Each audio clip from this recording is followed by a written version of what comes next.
So, gonna try and do something to the BMW today, and hopefully it all goes well. So, after my last video, where I was just screwing, I figured out what was going on. So, the linkage situation, obviously the car's a M50 6-pot, and the gearbox is a 4-pot. So it ended up coming with a 4-pot linkage. And then the other linkage that I had was out of an E36 6-pot as well. So just loads of random shit that doesn't even matter. This one, there's two different donuts for the drive shaft. One's a small one, one's a big one. Again, so I just got the right one now. Now that fits. Instead of ordering all the little tiny bits and pieces for the shifter, I just ordered a short shifter, the chassis mounted ones. I think I need to get the lower shift rod. Where is it? Pretty sure the chassis mount just bolts onto there.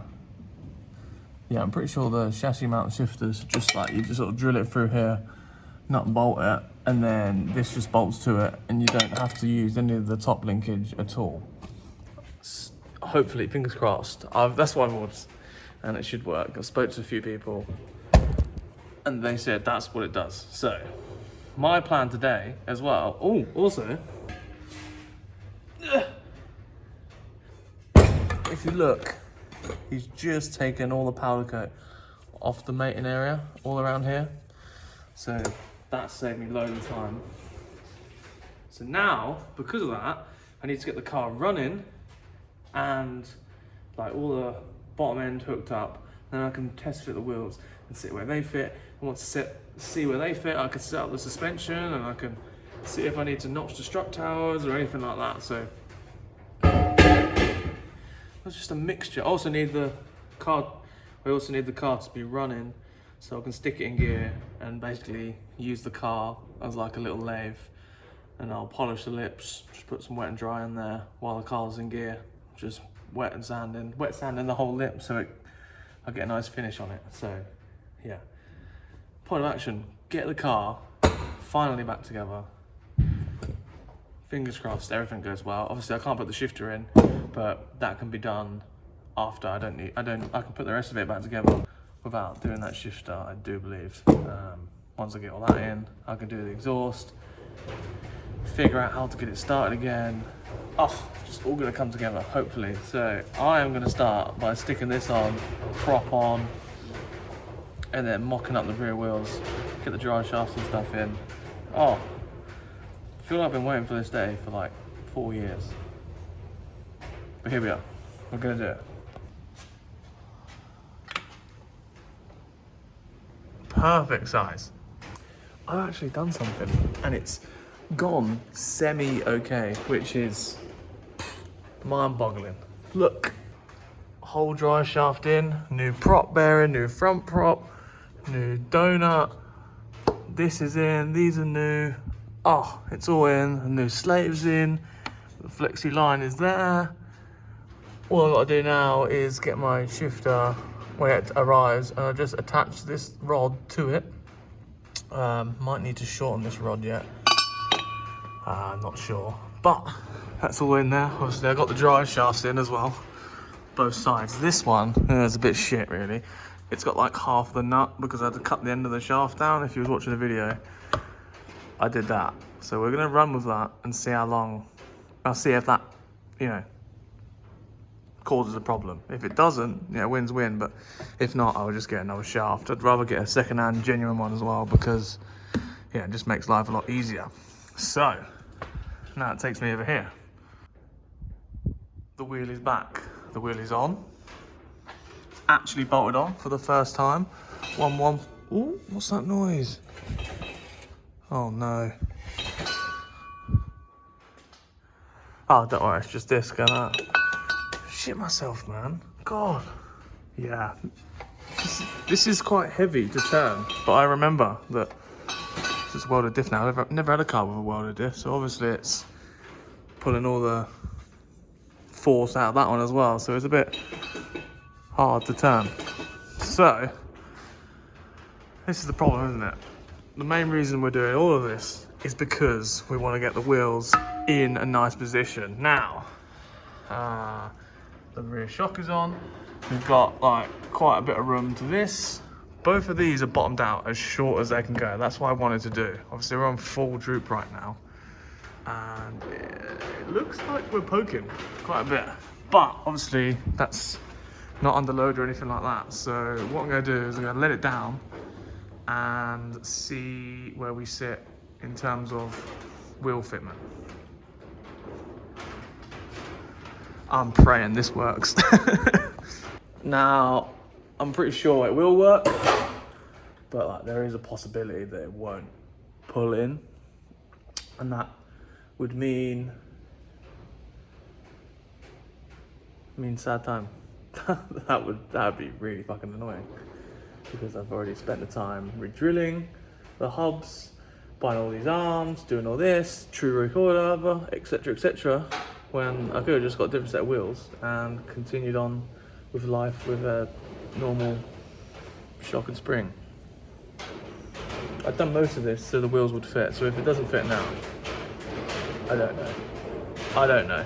Yeah, as you can see, it's very windy out and the door is making loads of noise, so sorry about that. I've also changed my mind in regards to the ambers. I think I'm just going to put ambers on it all around now. Not keen on those lightly smoked things that I got.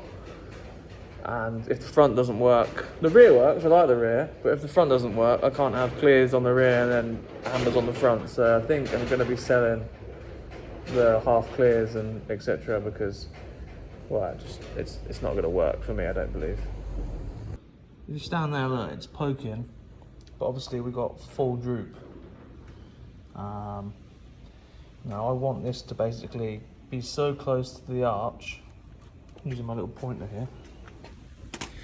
I want this to literally sit like the lip wants to almost brush the arch under compression. So when the suspension squats, I want the rim to tuck ever so slightly. So yeah, hoping we've got a bit of positive camber right now, but it should naturally camber in and give us that. I haven't rolled the arch yet, but it will give us a good indication where the suspension travel is going to go.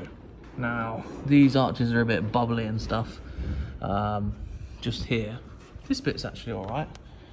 But for me personally, I wouldn't want to roll these. I'm probably going to cut them, because in my experience, if you've got a slightly bubbled arch or a little bit of rot, the arch doesn't like being stretched and pulled, and it will just kink where the rust is, because there's no structural integrity of the panel, because it's rotten. So for this, I'm probably going to just cut them, and then I will roll the front ones. But yeah, for the rear, I don't know. Let's see how the wheels fit first. Jesus Christ, I'm getting ahead of myself.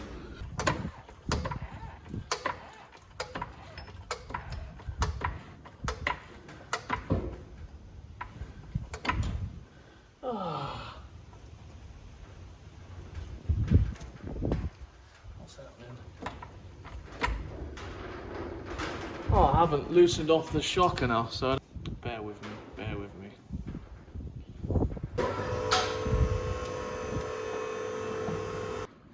Luckily for me now, once I've undone that top nut, there's going to be witness marks where it's rubbed on the inner strut tower here.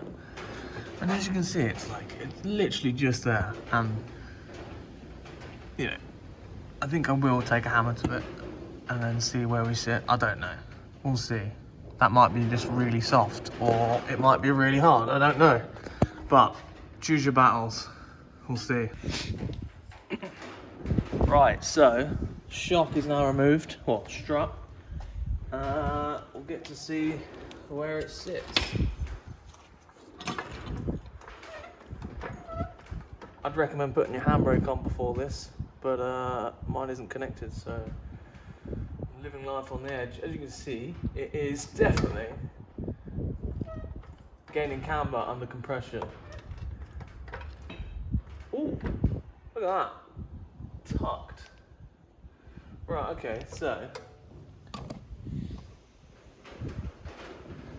now I don't know how much camber that actually is, but it definitely tucks under compression, which which is good. It means I have room to pull the top arm out. So yeah, if I extend the top arm, I've got like, that's like 10 mil there that I could potentially play with. What I'm gonna do is, I'm gonna Sharpie where that line is on the arch. And then what I'm gonna do is lift it up on the ramp, cut that bit of the arch out. Seeing as we don't have to flare it or anything like that, I can just cut it and keep like the factory body line, and obviously the wheels tucked in there. So this is sort of what I want it to look like driving all the time, just like that sort of ride height. So if I just do this,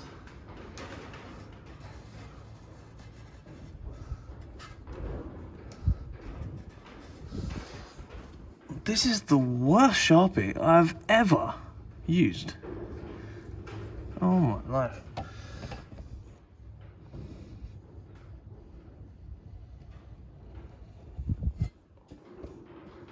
Something like that. Cut that. Yeah. Let's see. Then go up on the ramp and just have a mess about. See if there's anything that's interfering on the inside. I think we're on to a winner here. It looks, tracking wise, it looks like, I don't know, it's hard to see from here, but it looks like it's working. Now obviously I don't know what it needs to be like towing in, etc. But you know, it's quite a good look. I like that. Yeah, so this is what I'm trying to explain. This lip is like crusty. It's not technically rotten, like you see it's a little bit bubbling there. It's yeah, it basically cut it, otherwise this is just gonna like kink right here, and then yeah, you'll be pissed. But the thing is, arches are really hard to get right. If you cut it, you can then never roll it. So if you cut it, you've got to be committed. Now, for me personally, I don't want to cut it. I want the wheel to be straight up, etc. like that. And I don't plan on really running any bigger wheels than this ever. So yeah, cutting it is the best option for me. If it goes really wrong and, you know, I keep the car forever, then I will put a whole new quarter in. I won't really go overs because that's not really my style sort of thing. I like them sometimes, but on a coupe, I quite like the stock body. But yeah, I'm gonna cut this here, just here, cut that, and then I'm gonna wind this one out. So make this one a bit longer. Couple of turns there. Yeah, so this one's all the way in, that one's a little bit out. So that brings the geometry, sort of like pulls the bottom in and straightens the wheel up. Get what I'm saying? I'm gonna give this a cut now, and then we'll do another test up on there, etc.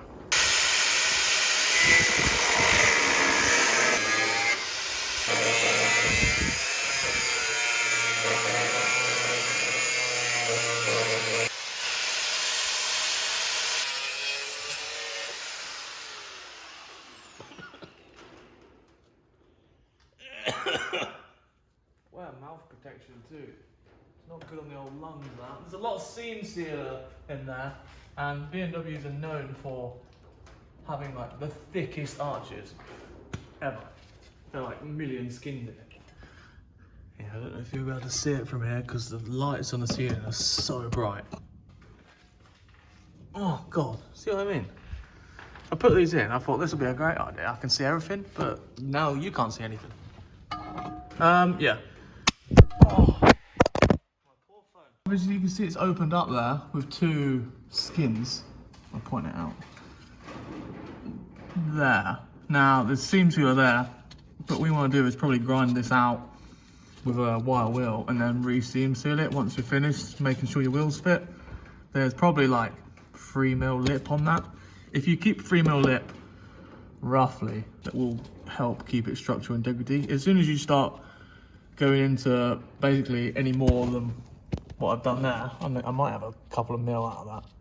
But as soon as you go any further than that, if you even hit this with like your rim or your tire, it's gonna tweak and buckle and stuff, and that is not good, and you don't want that because it will look awful. So, you know, this is the part where you need to really take care of what you're doing and just one little bit at a time, you know what I mean? Don't go mad, otherwise you'll end up, well, putting overs on your car in the end.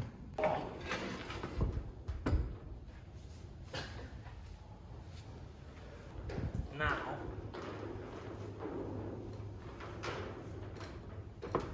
there you go. So it's touching the lip now. And what I believe I've done is wind the top bar in too much. See that? See, we're quite positive in that sense. However, just skimming that. So what I'm going to do is wind that top bar in, and then I spotted the next problem. So we're hitting here, and we haven't got much travel until this edge here is going to hit. Nothing ever fits.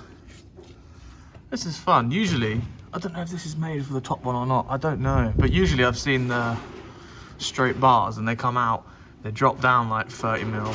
So they're down here and then they go back down to here. But this one obviously is dead straight. Imagine this is, just comes out, comes down and then across and then back up to this bolt. I've seen them, when they change the true coil over an E36, that's usually what they have. And this is probably the reason why. But it's not the end of the world because I can do like a little triangle notch into that. Cut this nipple off and then that will give us all the travel that we need basically. If you can hear the shutter, I do apologise, it annoys me too. Wind this top bar in. I'm going to try and get it as close as possible so it just brushes past the arch on compression. That's what I need. Something like that. See that roll? Like so. But yeah, that would be perfect if I can make that work like that. I'm just going to cut the little nipple off. Jack it up anymore because it's touching that now. So I'm going to cut this little nipple off and yeah, then we'll see where we stand. Yeah, that is like the ideal ride height. That's perfect. So it does what we want. It sits exactly, well, not exactly, but pretty much where we want it. I mean, I would like a little less camber. I don't know how much this is. I haven't got a degree thing. But yeah, I was thinking if I really wanted to get extreme with it, I could shorten this bar and that would effectively bring the bottom of the wheel in and we'd achieve zero camber. But we'll see how we sit, setting it all up. We'll see how things are first. Man, this door is so loud, and that could be for the future, but getting the wheels to fit is the main priority. There you go, that's off. Get yourself one of these tools, they're amazing. There you go, that's flush now. So around 468 where I jack the car up continuously to see if all my wheels fit. The important process.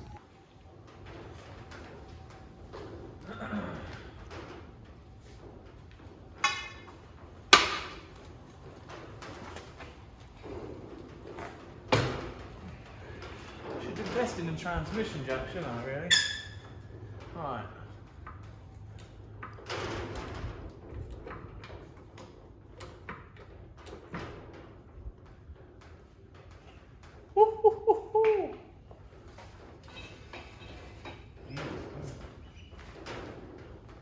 It's tight,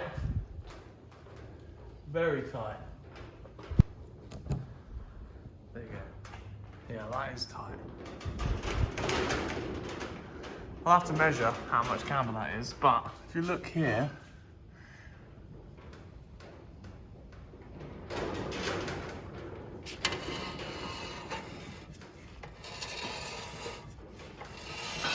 that is just the backing plate that's making that noise. The wheel is not touching. And the good thing about this car is that it's all spherical bearings and polybush, so the side to side movement will be very small. yeah, obviously it's now bottomed out on the chassis, just there. Now, I don't think that this is gonna compress all that much. So what I'm gonna do is just a small little triangle notch. I'm not gonna do that in this video. I might just do that off camera and then show you the end result because I'm not quite sure how I'm gonna go about it yet. But yeah, just a tiny little bit off that edge there, plate it all back in, and that's good. Yeah, like it won't really compress much more than that, if I'm honest. As you can see, like the skirt, with a tyre on, the skirt will be almost like on the ground. So the likelihood of it doing that, slim. Does look a bit mad though, not gonna lie. And you can see all the brakes through the spokes. That's exactly what I wanted to do. Now, there's another problem that I may find is that because we've shortened this arm and this arm, effectively we've brought the hub in like this. Now that might be, oh yeah, see, there's a little bit of side-to-side movement on full droop there. We're basically compressing the drive shaft in. Well, you want a little bit in there, but yeah, there's not a lot. We'll just have to see how we get on, really. Yeah, this is one of those trial and error things. If it comes to it, if it does come to it and I keep going through shafts, then I will have to maybe take some material off the back pad of the wheel. Yeah, so that one is, that is a hefty back pad. So if I could take, like, say 5mm off that, theoretically change the ET of the wheel, so the wheel would then go this way in the arch, which means if I can get the wheel to go that way on the hub, then I can pull some adjustment out of these two arms and bring the wheel back out and have the same fitment, but the drive shaft wouldn't bind. I don't know if that's gonna bind at ride height, but that's on like full compression, so the likelihood of you sitting at that height all the time is low. That looks good. So what I basically just did a minute ago off camera is I put my phone up against it. There's a measuring app on your phone. You basically put it up to the wheel, find a flat edge that it could sit on. You might have to take your phone case on to get a very accurate measurement, but you can put it on there and it pretty much tells you how many degrees of camber you got. So my phone told me it was like bouncing in between 0 and 1 degree, -1 degree of camber, which is literally like perfect for what I wanted. And yeah, obviously that's on full droop, so I didn't actually check it at ride height, but I'm assuming it will be 0 at ride height, which is exactly what I was aiming for. Look at that tuck fitment. That's a 17x9 ET20, which should probably be about out here usually. It's usually about here. So it's a big wheel on a standard body E36, which is sick. I'm stoked about that.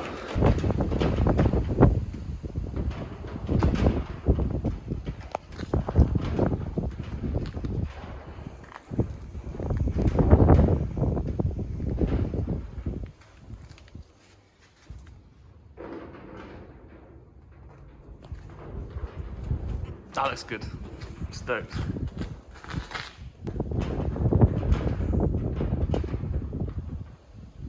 That looks, I love it. I think that looks spot on. That is such an aggressive wheel to still tuck as well. So yeah, I'm stoked on that for sure. So yeah, that's the old thinking piece done. I now know a plan of action now. I know exactly what I need to do.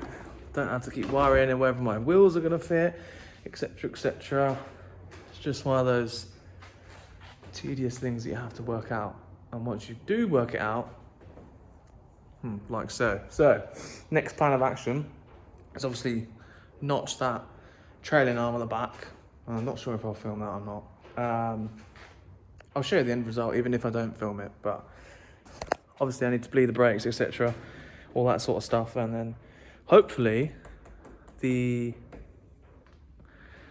know why I'm even saying this, touch wood, hopefully the radiator and the cooling system is all okay. You know, these cars are notorious for having very bad cooling, so I am literally praying it works. See, I'll get it running in the next couple of days. Potentially this evening I might try and get it started. Not that I need to get it running or anything like that, but something to do. I'm gonna probably edit this video now, get that up, and you can see what's going on. Once it's running, I can get the wheels polished. Once the wheels are polished, I can get the tyres on, then I can get it all rolling. You know what I mean? So yeah, at least all the gearbox, etc. is all in, shafts in, get a good understanding of where the wheels are sitting. The front is a different game. I'm gonna have to do something with that, but I need the tyres for that to do the front, because I can't do the front without the tyres. But on the back, I can safely say that they're gonna fit with the tyres. The front is a little different. And yeah, obviously I need to figure out the rear strut situation. I might message BC or ring them up and ask them if I can buy the offset top mount separately. I should be able to, but I'm gonna ring them up and see. It might end up being like, no, you can't, you have to buy the whole rear strut, and then I don't know what the situation is going to be after that, but yeah, you get the idea. Thanks for watching. We're getting there. We're getting closer. 14th of December is coming up close. That's like 2.5 weeks away, I think. So I need to get my act together.